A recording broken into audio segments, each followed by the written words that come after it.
সম্ভাবনার পরিবর্তে অভিশাপ হয়ে উঠেছে বাস র্যাপিড ট্রানজিট বিআরটি প্রকল্প। এক যুগের বেশি সময় সইতে হয়েছে উন্নয়নের যাতনা।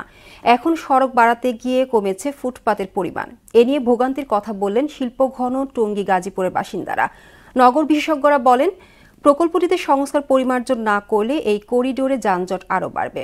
বিআরটি প্রকল্প নিয়ে নাসির উদ্দিনের 2 পর্বের ধারাবাহিকের আজ শেষ পর্ব।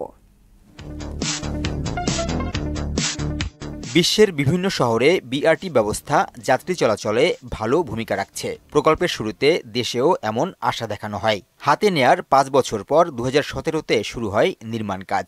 দুর্ভোগ তখন থেকেই। বিমানবন্দর থেকে গাজীপুর পর্যন্ত তীব্র যানজটের ধকল সইতে হয়। তার উপর নির্মাণ কাজের গাফিলতিতে প্রাণ গেছে 10 জনের। অবহেলাজনিত হত্যাকাণ্ড এবং আহত নিহতের ঘটনা প্রমাণ করে প্রকল্পটি উপযুক্ত কনস্ট্রাক্টর এবং ডিজাইনারদের হাতে পড়েনি।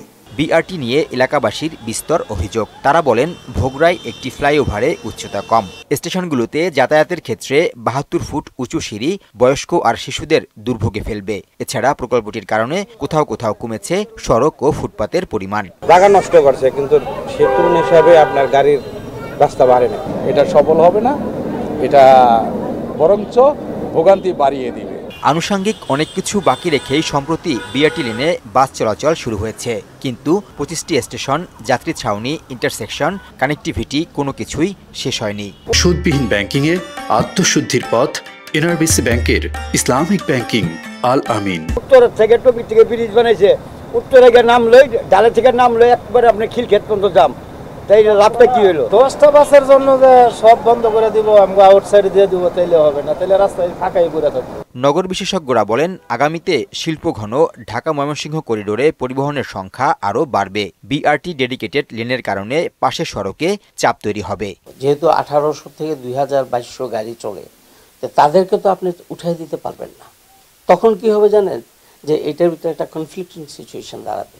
না পারবে তারা নিচ দিয়ে আসতে, না তারা উপরে উঠতে পারবে, যার জন্য আইন ভঙ্গের যে আমাদের যে একটা রীতি, এই জিনিসটা চলে আসবে।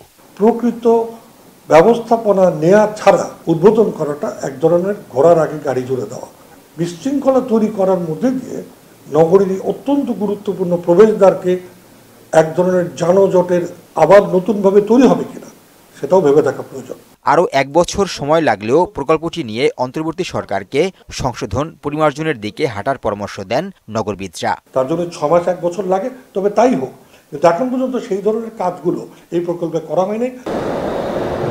2012 সালে বিআরটি প্রকল্প হাতে নেয় আওয়ামী লীগ সরকার।